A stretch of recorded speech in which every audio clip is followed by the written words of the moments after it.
Hassan II a affronté l'épreuve de force. Il en sort transformé.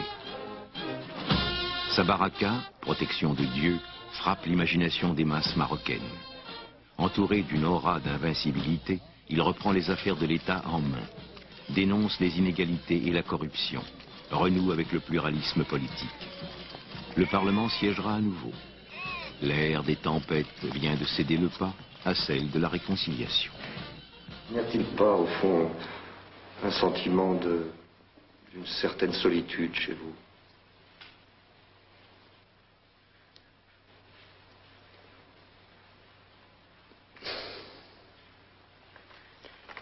Oui, dans un sens. Dans un sens que on ne peut pas tout vulgariser.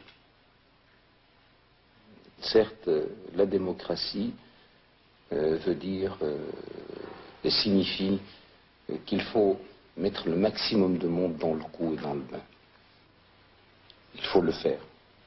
Et il est certain que plus on peut associer de personnes à la conception de la chose, mieux cela vaut, parce que personne ne peut prétendre avoir la science infuse.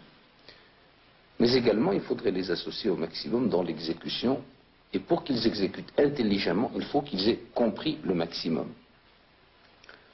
Or, les uns comprennent, d'autres ne veulent pas comprendre, et d'autres enfin ne peuvent pas comprendre. Tous les partis marocains se disent démocrates. Tous se disent démocrates.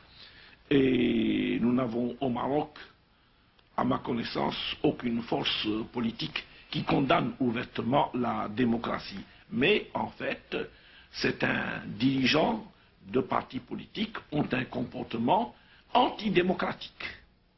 Mais je peux vous dire une chose, et je vous assure que je vous donne ma parole d'honneur que c'est la vérité. Que s'il n'y avait pas Sa Majesté, réellement, une affection que j'ai pour Sa Majesté, parce qu'il a des côtés qu'on ne connaît pas. Je ne serais pas ici à être dans un gouvernement. Parce que ça ne m'intéresse pas, ce gouvernement-là. Je le combattrai pour le faire tomber, pour essayer de prendre sa place par la force.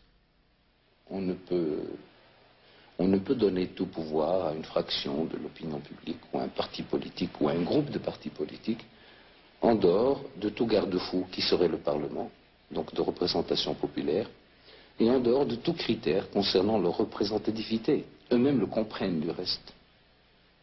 Certes, il est certain qu'ils se rendent compte que les problèmes sont complexes, qu'il est plus facile de rester dans l'opposition que d'être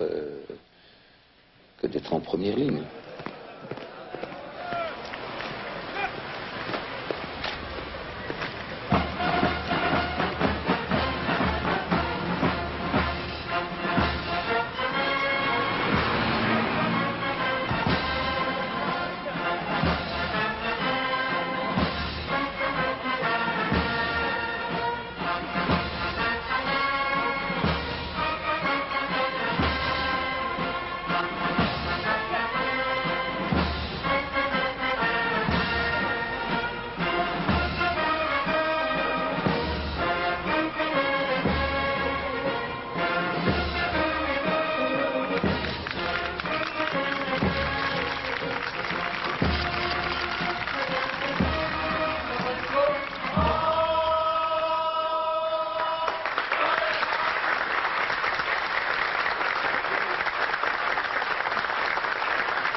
L'ouverture du Parlement au Maroc a de quoi intriguer l'observateur non musulman. Ici, la prière est de rigueur. Elle est à la fois acte de foi, allégeance au trône alaouite, à Dieu et au prophète Mohammed, qui sont les fondements de la monarchie marocaine.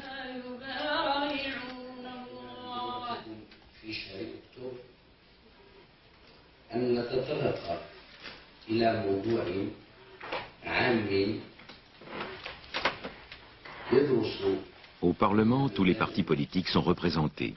Régions et groupes linguistiques ont ici leur place. Le roi assure l'unité de la diversité.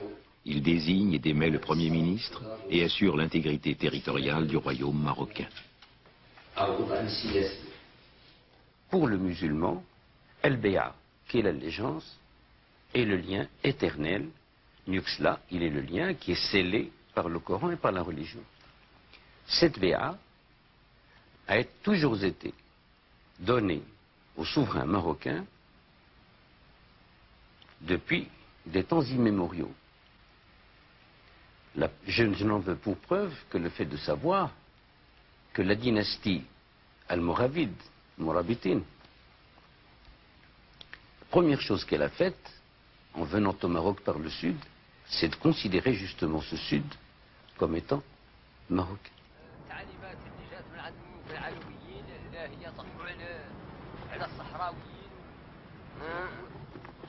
ما ملنا يا طيبة عندك يا ترى إليها لنا يوما يكون وصول نقيل أرضا مسها قدم الذي سحبت فوق السماء ذيول خرى راحلا للعرش في بعض ليلة وعدا له بعد القبول قفول نبي جميع الأنبياء محمد نعم ولكل. Ici, dans les confins du Sahara, comme dans les cités impériales, l'allégeance au roi est le pacte d'alliance qui a cimenté les diverses composantes du peuple marocain. Le sud marocain est chargé d'histoire. C'est de là que sont issues de prestigieuses dynasties marocaines, dont celle des Alaouites.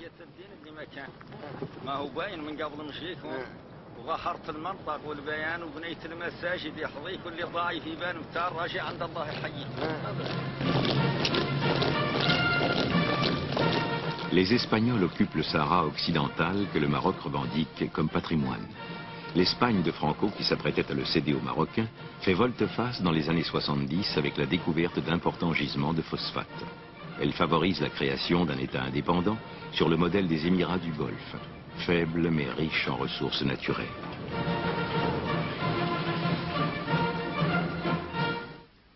Le drame du Maroc, c'est que lorsqu'il a été colonisé, il n'a pas eu affaire à un seul colonisateur. Nous avons été colonisés par deux colonisateurs, les Espagnols et les Français. Si nous avions eu la chance de n'en avoir qu'un, nous aurions soldé de tout compte notre affaire du nord au sud. Malheureusement, il nous a fallu négocier le protectorat français, ensuite le protectorat espagnol sur la zone nord, par la suite enlever à Tanger son statut international pour la souveraineté marocaine.